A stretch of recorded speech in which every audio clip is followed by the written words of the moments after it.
దేశంలోనే రెండో అతిపెద్ద రైల్వే జంక్షన్ అయిన బెజవాడ స్టేషన్ ను పీపీపీ విధానంలో అధునాతన రైల్వే స్టేషన్ గా అభివృద్ధి చేయడానికి పెట్టుబడిదారులు ఆసక్తి చూపించడం లేదు.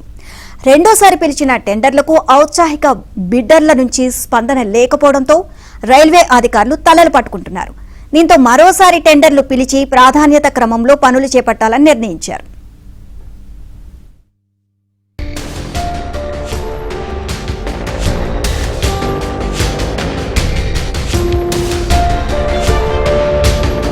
విజయవాడ రైల్వే స్టేషన్ రీడెవలప్మెంట్ ప్రాజెక్టుకు rail land development authority RLDA 700 కోట్ల రూపాయల వ్యయంతో శ్రీకారం చుట్టింది.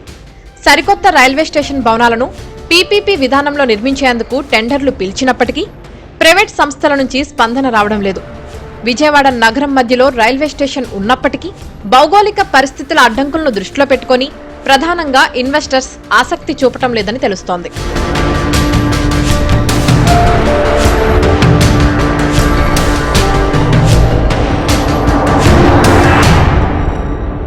రైల్వే స్టేషన్ కు ఏ ప్రాంతం నుంచి కూడా నేరుగా అనుసంధానం కాగలిగే మార్గాలు లేకపోవడంతో బిజినెస్ తక్కువగా ఉంటుందని ఇన్వెస్టర్లు అభిప్రాయపడుతున్నారు. విజయవాడ రైల్వే స్టేషన్ వెనుకనే పశ్చిమ ప్రాంతం ఉంటుంది. అక్కడ నుంచి నేరుగా రైల్వే స్టేషన్ కు అనుసంధాన మార్గం లేదు. రైల్వే స్టేషన్ కు చేరుకోవాలంటే నగరంలోని అన్ని ప్రాంతాలకు ఇబ్బందికరంగా ఉందన్నది ఇన్వెస్టర్ల అభిప్రాయంగా తెలుస్తోంది.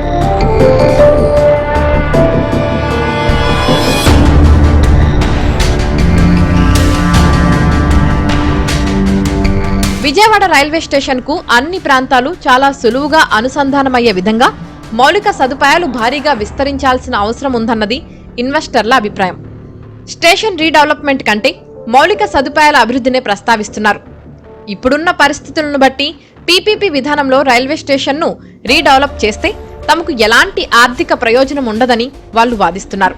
ఈ కారణంతోనే రెండోసారి పిలిచిన టెండర్లోనూ ఏ ఒక్క సంస్థ ఆసక్తి చూపలేదు.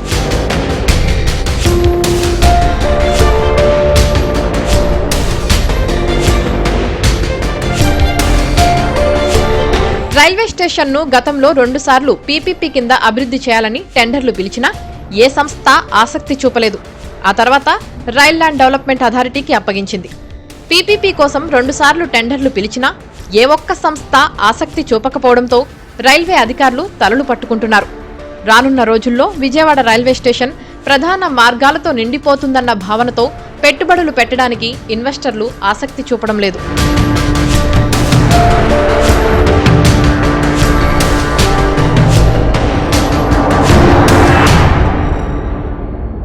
విజయవాడ డివిజన్ పరిధిలో రాయనపాడు, గుణదల తదితర అనేక రైల్వే స్టేషన్లను రైల్వే శాఖ తన సొంత నిధులతో అమృత్ భారత్ పథకం కింద అభివృద్ధి చేస్తోంది. విజయవాడ రైల్వే స్టేషన్ను మాత్రమే పీపీపీ కింద అభివృద్ధి చేయాలని నిర్ణయించింది.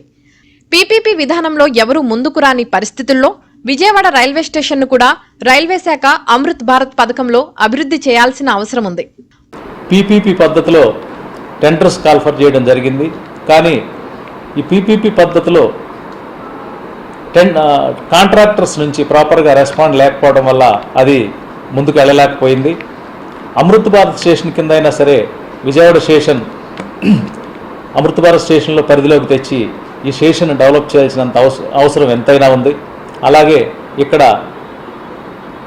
100 ఎకరాలు రైల్వే ల్యాండ్ మనకు అందుబాటులో ఉంది. ఇదివరకు దీనికంటే ముందు మనకి నంబర్ ఆఫ్ క్వార్టర్స్ ఉండే, ఎగ్జాంపుల్ సత్యనారాయణపురంలో ఆ క్వార్టర్స్ అన్నీ కూడా శిథిలా వ్యవస్థకు వచ్చేసినాయి, డిస్మాండిల్ అయిపోయినాయి చాలా వరకు. ఆ ల్యాండ్స్ అన్నీ కూడా మనకు అందుబాటులో ఉన్నాయి. ఇక్కడ కూడా మనం ట్రైనింగ్ సెంటర్స్ ఇలాంటివి కూడా డెవలప్ చేసుకోవడానికి అవకాశం ఉంది. ఎగ్జాంపుల్ ట్రాక్ మిషన్ ఆర్గనైజేషన్కి సంబంధించి మనం ట్రైనింగ్కి వెళ్ళాలంటే, జేఈ ట్రైనింగ్కి వెళ్ళాలంటే లక్నో కానీ అలాగే వారణాసి కానీ వెళ్ళాల్సి వస్తుంది నార్త్లో.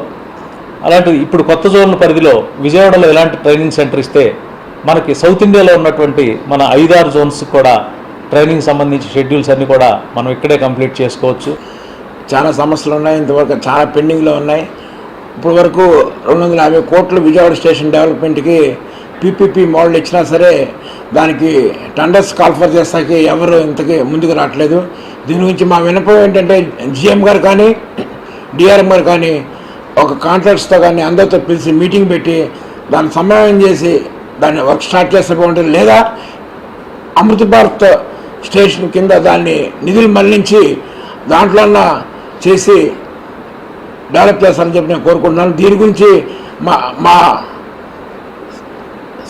South coast railway employees Sangh general secretary doctor Marri Raghav garu, NFIR general secretary doctor Marri Raghav garu దృష్టికి తీసుకెళ్ళి వారి ద్వారా మేము రైల్వే బోర్డులో కానీ జిఎం గారు కానీ రిప్రజెంట్ చేసి దీని గురించి చెప్పాం. వాస్తవానికి ఈపాటికే రైల్వే స్టేషన్ అభివృద్ధి చెందాల్సి ఉంది. మొదటిసారి పీపీపీ పేరుతో 5 ఏళ్లు తాత్సారం చేశారు. రెండోసారి పీపీపీ పేరుతో ఇప్పటికే 2 ఏళ్లు గడిచిపోయాయి.